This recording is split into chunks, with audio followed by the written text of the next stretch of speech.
Natumai kwamba uko mzima mahala ulipo na unazidi kumtumaini Bwana. Studio ni Pastor Isaac wa Holyway Ministries. Nimekuletea kipindi cha kweli siku za mwisho katika studio hizi za Ruben FM. Natumai kwamba umekuwa na wakati mwema tangu juma lililopita.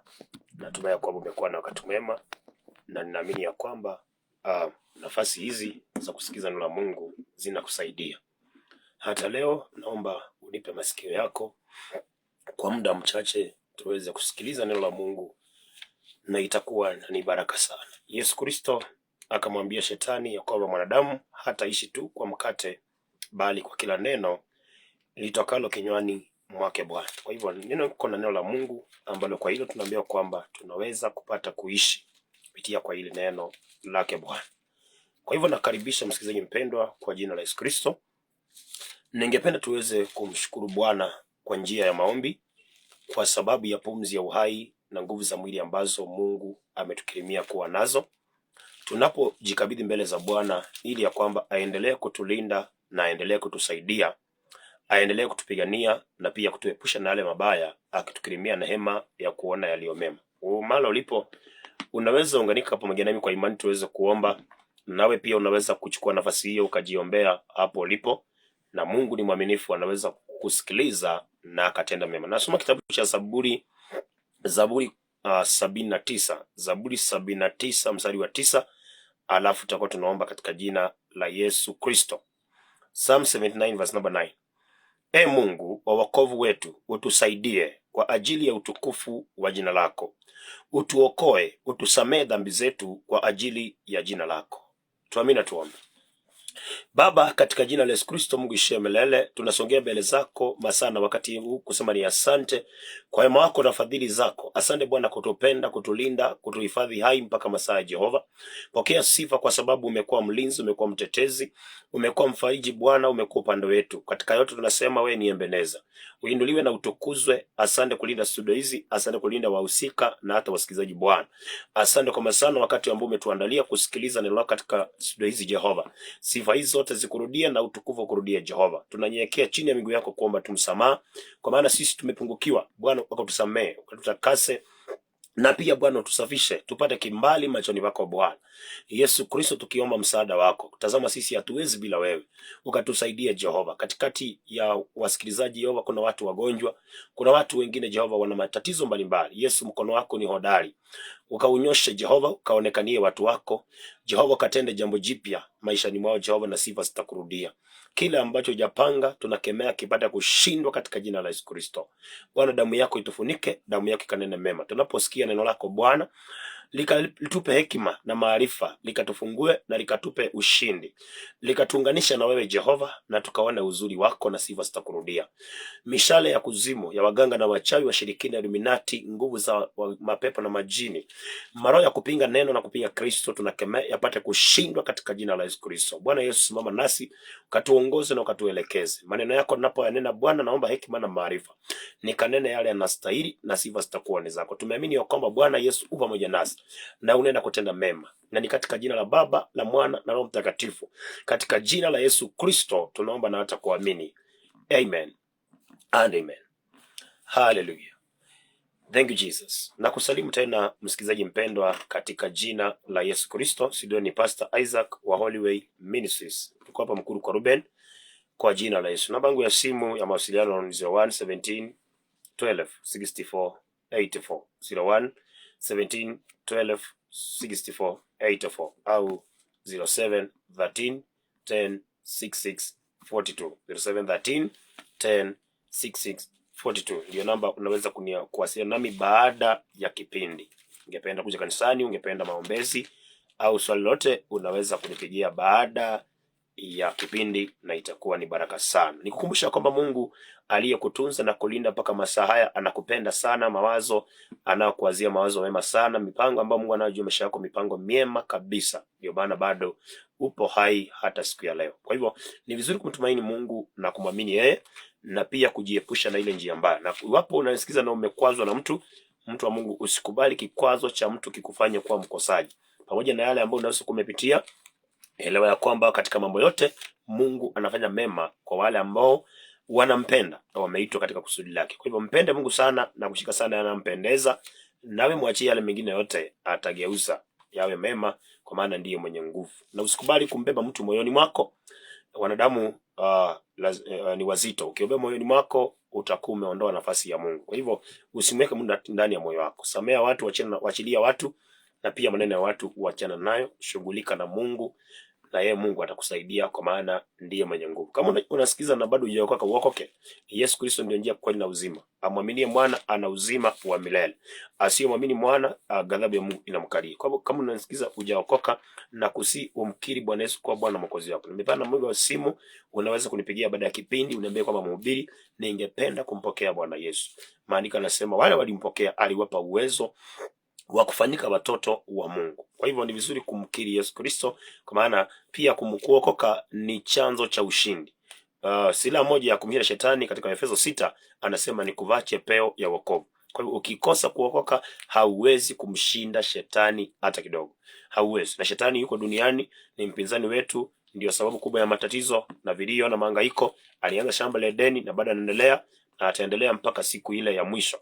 Ukimkataa Yesu, basi ujua kwamba wewe hautashinda. Ukimkubali Yesu Kristo, basi utapata ushindi, kwa sababu Kristo alishinda. Na maandiko yanasema kwamba kila kiko ndani yetu kina ushinda ulimwengu. Ukimkubali Yesu Kristo, anaingia ndani yako. Sasa akiwa ndani yako unakuwa mshindi, kwa sababu ushindi unatokea ndani yako, ambao ni Kristo Yesu. Na kama umeokoka, mpendwa msikilizaji, simama imara, shika sana amri za Bwana, yatende yale ambayo yanampendeza Mungu. Wokovu wako usikose matendo. Wokovu wako uwe na matendo. Wokovu ukikosa matendo, utakuwa tu unateseka kama kawaida. Make sure your salvation is accompanied by good deeds. Deeds proceed from the word of God. Yesu mwenyewe anauliza Luka 6:46. Luka 6:46. Yesu anauliza, kwa nini mnaniita Bwana Bwana na hamtendi niyasemayo? Kwa hivyo kama umeokoka, hakikisha kwamba wokovu wako unaongeza matendo juu ya wokovu wako. Na hapo ndipo sasa uzuri wake Bwana utaonekana katika maisha yako. Mwenye masikio na asikie hayo. Naona muda wangu umeenda sana. Narudi katika somo letu ambalo tulianza siku ile nyingine, ni kwamba tunaongea kuhusu vitu hivi ambavyo vinazuia wema wa Mungu, vinazuia ushindi, vinazuia baraka, vinazuia amani, vinazuia uzuri wake Bwana, ambavyo ni kiburi na kitu kinaitwa tamaa. Kiburi na tamaa. Na siku ile nyingine tulishughulikia habari ya kiburi, na maana muda wangu umeenda, sitarudi pale tena, lakini tunazungumza kuhusu tamaa, ama kwa maneno mengine kujifunza kutosheka. Kujifunza kutosheka. Maana jina lingine la kinyume cha tamaa ni mtu ambaye anajifunza kutosheka. Kwa hiyo tukitaka kumuona Mungu, lazima tuwe watu ambao tumeondoa tamaa katika maisha yetu. Tuishi maisha ya tamaa. Na unajua tamaa inaitwa na kiburi, ama kiburi pia kinaingia kwa sababu ya tamaa. Kwa hiyo lazima ujifunze kuishi kwa kutosheka, kuridhika. Ukijifunza kuridhika, hapo ndipo ushindi utauona. Hapo ndipo mema utayaona. Hapo ndipo uzuri wa Bwana utauona. Kwa sababu mtu aliyetosheka hawezi kumkosea Mungu. Mtu aliyetosheka hawezi kumtenda Mungu dhambi. Mtu aliyeridhika, mtu ambaye ana tamaa, ni mtu ambaye hawezi kudanganyika, hawezi kuingia kwa waganga, hawezi kuingia kwa wachawi, hawezi kudanganyika na miungu, kwa sababu mtu aliyeridhika anakaa karibu na Mungu. Na mtu aliyeridhika, yani kwa maneno mengine, contentment is a pathway to blessing. Kuridhika ndiyo barabara ya baraka. Wakati wote wataka kuona ushindi katika maisha, lazima ujifunze kuridhika. Na kuridhika ni kwa njia kama hii. Narudi pale Zaburi 131, Psalms 131. Narudi pale Psalms 131. Daudi akawa ananena maneno mbele za Bwana, na akasema hivi katika Zaburi 131 mstari wake ni wa kwanza. Anasema, Bwana, moyo wangu hauna kiburi, wala macho yangu hayainuki, wala sijishughulishi na mambo makuu, wala mambo yanayozidi nguvu zangu. Kutosheka ni kuto kujishughulisha na mambo makuu. Kutosheka ni kuto kujishughulisha na mambo yanayozidi nguvu zako. Watu wengi tunakosa mema na tunaingia vilio na mateso na stress mingi, kwa sababu sisi tunaishughulika sana na mambo yanashinda uwezo wetu. Tamaa imetuingia kiasi ya kwamba tunashughulika sana na mambo ambayo yako beyond our power, yako zaidi ya uwezo wetu. tunashughulika na mambo makuu, mambo makubwa sana ambayo yako zaidi ya uwezo wetu, na hiyo ndio inafanya kwamba tunakosa mema ya Mungu. Maana mtu anayeshughulikia mambo makuu lazima atatumia mbinu yake mwenyewe, lazima atatumia njia zake mwenyewe ambazo zitakuwa ni njia ambazo ziko kinyume na mapenzi ya Bwana. Kwa hivyo hapo ndipo mtu kama huyu atayakosa mema yake Mungu, atakosa uzuri wake Bwana. Wakati wote mtu ambaye anashughulikia mambo yanashinda nguvu zake, lazima atakuwa mjanja, lazima atakuwa mkora, lazima atatumia mbinu ambazo hazimpendezi Mungu. Na katika hiyo njia ya watu ambao wanashughulikia mambo makuu na yanayoshinda uwezo wao, ndio njia ambayo watu wengi wanaelekea pia kwa waganga. Wakati unakosa kuwa na kuridhika, unaingiwa na tamaa, basi ujua kwamba hivyo ndivyo utajikuta kwa mganga. Hivyo ndivyo utajikuta kwa mtu ambaye hana msaada hata kidogo. Maana mganga na mchawi hawana msaada hata kidogo, hawana kabisa. Msaada wetu uko kwa Bwana aliyezifanya mbingu na nchi. Na ndio Mungu akatusaidie, lazima tuwe watu ambao tumewacha kushughulika na mambo makuu, mambo ambayo yanashinda nguvu zetu, tunawacha kuyashughulikia. We live around the standard that God has laid in our lives. Watu wengi they are living beyond their standards. Wanaishi beyond the limitations of God in their life. Tunitumia mfano hivi. Wana wa Israeli wakatoka Misri, wanaelekea Canaan. Baraka zao zilikuwa Canaan. Lakini katika kupitia, wakapitia Jericho. Jericho ilikuwa ni mji ambao ulikuwa ni wa sanamu, na zaidi sana ilikuwa ni sanamu za dhahabu. Na mtu mmoja aitwa Akani akaingiwa na tamaa. Mungu akasema kwamba wakipita Jericho wasichukue chochote, kwa sababu wanaenda katika nchi ya baraka. Kwa hivyo ilihitajika watosheke vile walivyo, hata kama wanaona dhahabu, watosheke vile walivyo, wasichukue zile dhahabu kwa sababu ni dhahabu za miungu. Lakini Akani akaingiwa tamaa, akachukua ile dhahabu na akaificha. Lakini maandiko yanasema kwamba kufika Kanaani, tamaa ikituingia, tamaa inatutoa katika barabara ya baraka, inatuleta katika barabara ya maangamizi, inatuleta katika barabara ya uharibifu. Tamaa inatuleta katika njia ambayo tunaanza kufanya kitu inaitwa kuingiwa na ile inaitwa losing hope. Watu wengi they lose hope because they are living in greed.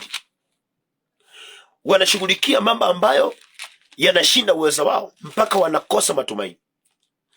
Wanashughulikia mambo makuu mpaka wanakosa matumaini. Mtu wa Mungu, ni vizuri kujifunza kuridhika. Ishi kulingana na vile Mungu amekuwezesha na vile amekuweka. Usiishi kwa kutaka kujionyesha mbele za watu. Usiishi kwa kutaka watu wajue uko na hiki na kile na kile.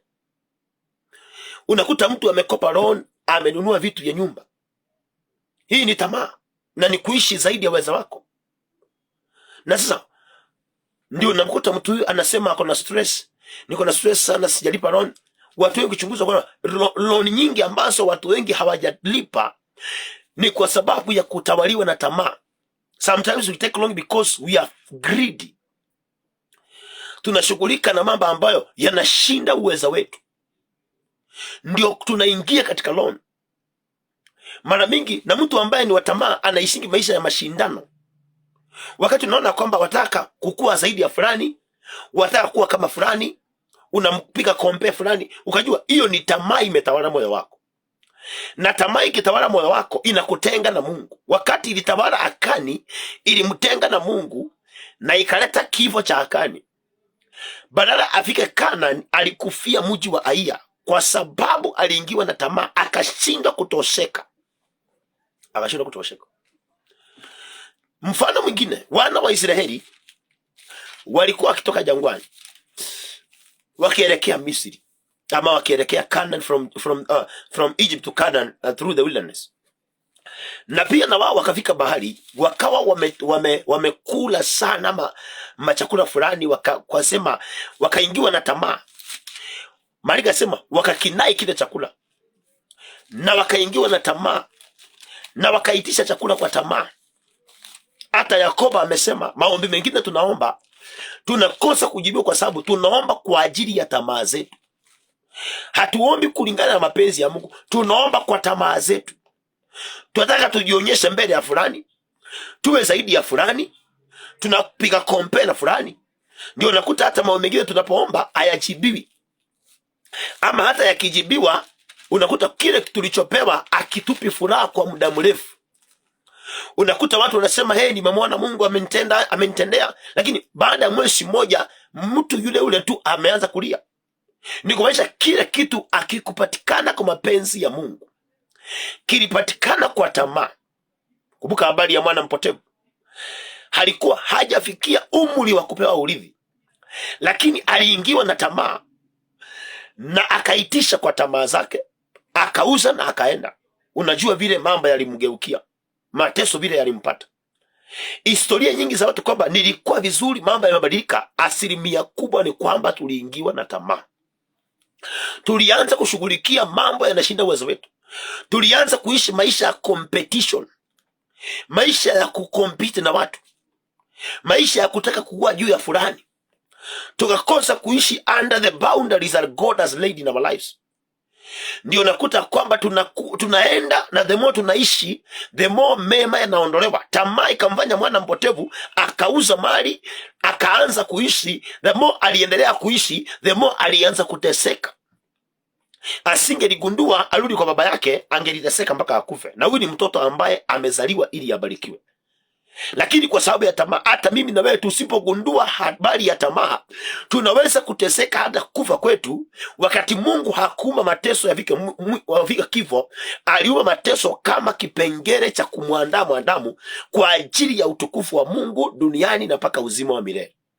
Lakini kwa sababu ya kutawaliwa na tamaa, unakuta kwamba Mungu anatuondokea na tunaanza kuishi maisha ya kujitafutia wenyewe na kujiongoza, na tunaingia kwa njia ambazo zifai mpaka tunafika kiwango cha kuteseka mpaka mwisho.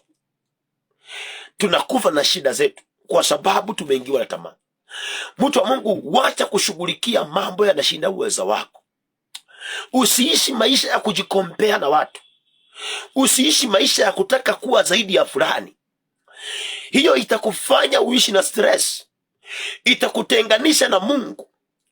Itafanya tamaa inaweza leta kitu, lakini kile kitu kimeletwa na tamaa hakiwezi kumpa mtu aliyekipata amani, na pia hakiwezi kudumu. Zaburi 78. Zaburi 78. Sikiliza, watu hawa walikuwa wanataka kuona, walitaka chakula, lakini maandiko yanasema hivi, kitabu kile cha Zaburi 78. Huyu ni Daudi akipeana historia ya wana wa Israeli wakiwa wakitoka Misri. Maandiko yanasema hivi, nianzie 17, Zaburi 78:17. Lakini wakazidi kumtenda dhambi, walipomwasi aliye juu katika jangwa, wakamjaribu Mungu mioyoni mwao kwa kutaka chakula kwa tamaa zao. Wakamjaribu Mungu mioyoni mwao kwa kutaka chakula kwa tamaa zao. Kutaka chakula kwa tamaa zao. Tazama, maandiko yanasema, naam, walimwambia Mungu wakisema, je, Mungu aweza kuandaa meza jangwani? Tazama, aliupinda mwamba, maji yakabubujika, ikavurika mito. Pia aweza kutupa chakula, atawaandalia watu wake nyama.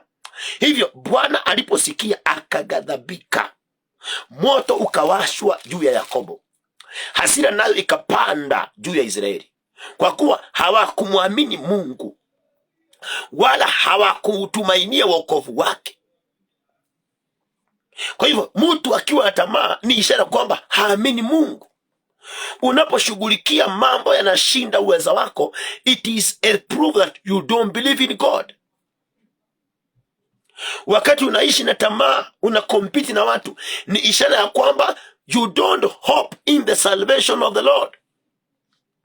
Na mtu asiye muamini Mungu hawezi fanikiwa. Mtu asiyetumainia wokovu wa Bwana hawezi pata amani yoyote. Wakataka chakula kwa tamaa zao wenyewe, kwa tamaa. Hawakutaka tu kwa ile njia ya kwamba kinahitajika, lakini ilikuwa ni kwa tamaa zao. Maanake ni kwamba sio kwamba walikuwa wamekosa, walikuwa na kitu cha kuwasaidia, lakini wakaingiwa na tamaa ya nyama. Wakataka nyama na pia wakaitaka kwa tamaa, na ndivyo Mungu alikasirika na wao.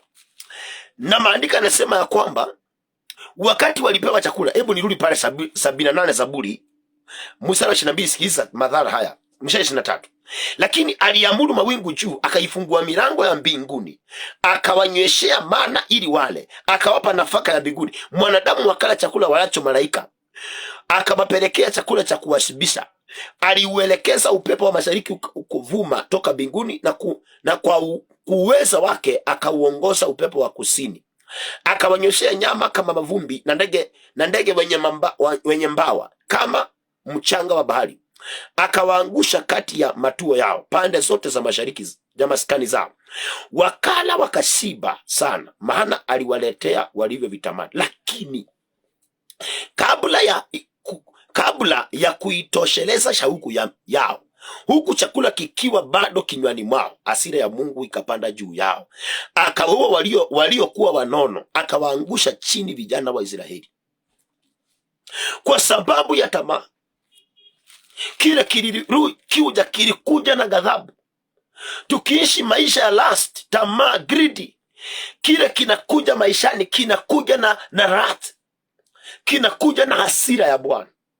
Kwa hivyo hatuwezi kuenjoy, hatuwezi pata amani. Tukitaka tupate amani na tuenjoy the blessings of God, lazima mtu wa Mungu uondoe tamaa maishani mwako. Uache kushughulikia mambo makubwa.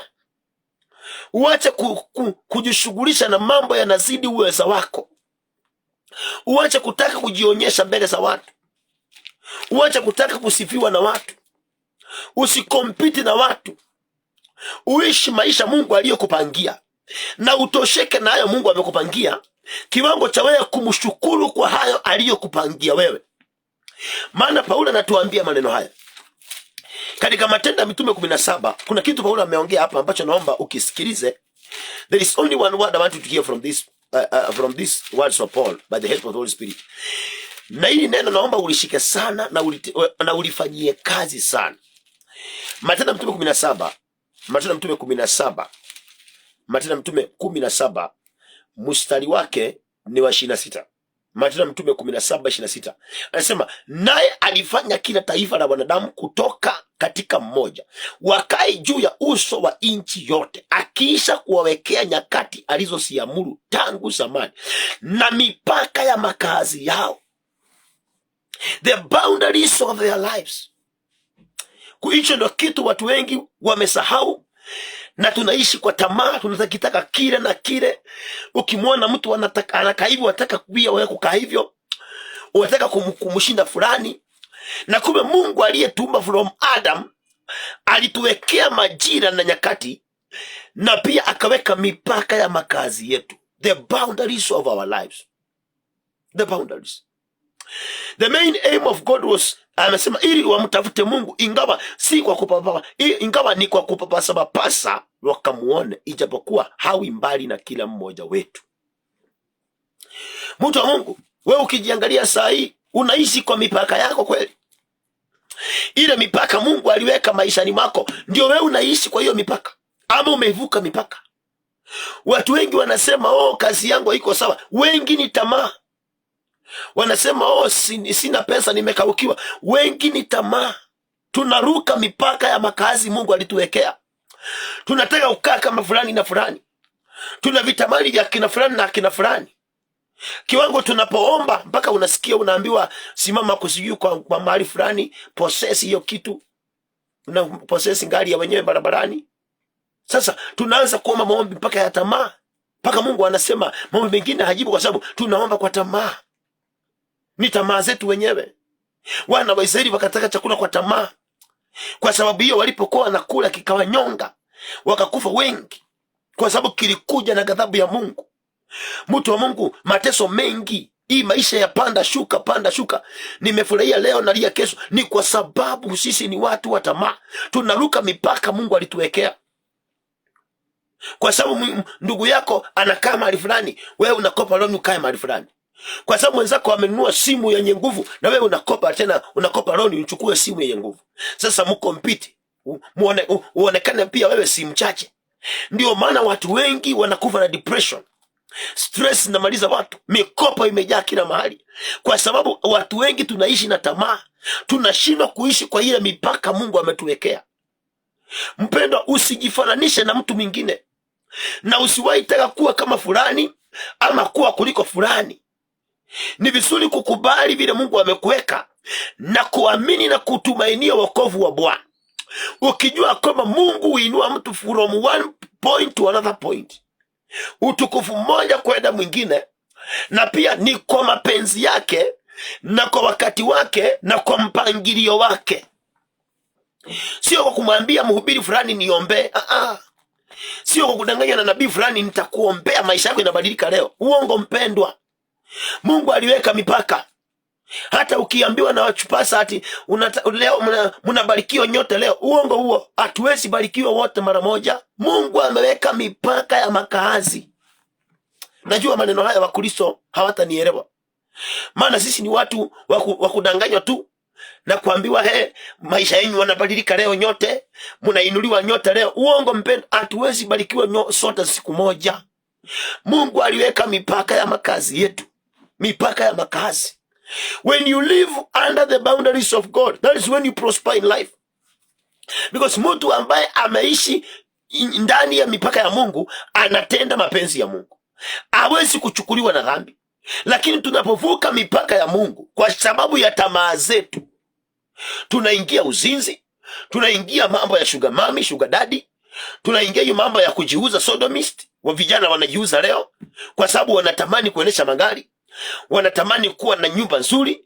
Na Mungu si eti kwamba amesema hatuwezi kuwa na nyumba nzuri, lakini ni kwa mipangilio aliyopanga yeye. Ni kwa wakati. Petro amesema tunyenyekee chini ya mkono wa Mungu, lila atatuinua kwa wakati wake. Lakini tamaa inakufanya unakosa kungojea wakati wa Mungu. Tamaa inafanya unajibariki kabla Mungu hajakubariki. Tamaa inafanya unajisaidia kabla Mungu akusaidie. Tamaa. Na kile umejisaidia kabla ya Mungu, unajua Maria akasema pando asilolipanda baba ataling'oa. Kwa hivyo kile umejiwekelea ambacho Mungu haja, mema utayakosa, ushindi utaukosa, uzuri wake Bwana utaukosa, kwa sababu ya kwamba wewe umesimama pande ile ambayo ni ya tamaa. Mtu wa Mungu unanisikiliza, tuondoe tamaa. Malalamishi mengi tuko nayo ni kwa sababu tunavuka mipaka ya Mungu. Umefungua macho kama ile tuseme kama mbuzi. Unajua mbuzi, unaona mbuzi anakosa kushiba kwa nini?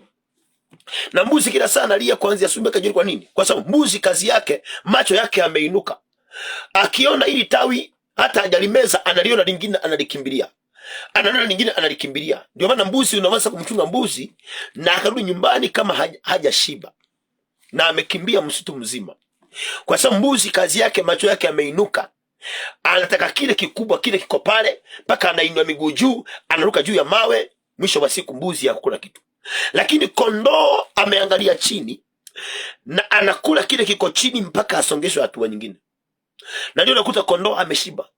Mtu wa Mungu, kwa maneno hayo, wewe ukijiangalia kati ya wanyama hao hii una tabia gani? Unakitaka kile na kile na kile na kile na kile. Hata kile Mungu alichokupa hujameza, hata hujamshukuru kwacho.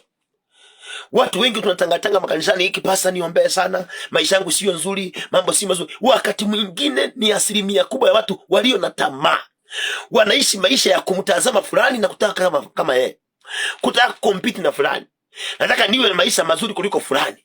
Hiyo tamaa ndio inafanya tunaanza kulungunika na kulalamika. Maneno haya ni kudhibitie katika kitabu cha Hesabu 11. Hesabu 11. Sikiliza maneno haya. Hesabu 11. Maandiko yanasema hivi. Hesabu 11. Kwa sababu muda wangu nasoma mstari wa 4. Mstari wa 4 unasema hivi. Kisha mkutano wa wafuasi waliokuwa kati yao wakashikwa na tamaa. Mungu atusaidie. Hawa ni wana wa Israeli, wameahidiwa Kanani ya maziwa na asali, lakini walipokuwa wanaendelea kutoka jangwani kuelekea Kanani, wakafika mahali maandiko yanasema ya kwamba watu hawa baadhi yao wakashikwa na tamaa. Wana wa Israeli nao wakalia tena, wakasema, ni nani atakayetupa nyama tule? Twakumbuka samaki tuliyokula huko Misri bure, na yale matango na matikiti na mboga na vitunguu saumu. Lakini sasa roho zetu zimekauka, hakuna kitu chochote, hatuna kitu cha kutumaini isipokuwa hii maana tu. Tamaa inafanya mpaka what the Lord has provided unaidharau. Wakasema hatuna kitu. Watu wengi wanasema sina kitu, ni tamaa. Maneno haya umeyasikia. Wamesema hatuna kitu, tumekauka. Watu wengi wanasema tumekauka. Ni watu wameshindwa kutosheka. Ni watu ambao mtu ameingia chama 5 peke yake, 1 person in 5 chamas, lazima aseme kumekauka. Lazima aseme sina pesa, kwa sababu hii ni tamaa. Unajishughulisha na mambo makubwa, mambo yanashinda uwezo wako. Unakaa nyumba 5,000, mshahara 10,000. Sasa si ni tamaa? Ndio maana utakuwa unalia kila saa, kwa sababu wataka fulani wajue pia na wewe unakaa nyumba fulani. Unanunua vitu vya bei kali, kwa sababu wataka watu wajue pia na wewe si mchache. Tamaa. Kwa sababu hiyo sasa unakuta baraka ya Mungu inaondoka, mema ya Mungu yanaondoka. Unaanza kuishi maisha ya depression, maisha ya stress, amani inaondoka kwa sababu ya tamaa. Tamaa ikiingia, the peace of God is purged away from your heart. Watu wa Mungu, ukitaka kuona Mungu lazima ujifunze kutosheka. Lazima ujifunze kutosheka. Uache kuingiwa tamaa, na uache kusemanga sina kitu na uko nayo. Uache kusemanga hakuna kitu, tumekauka na uko na kitu.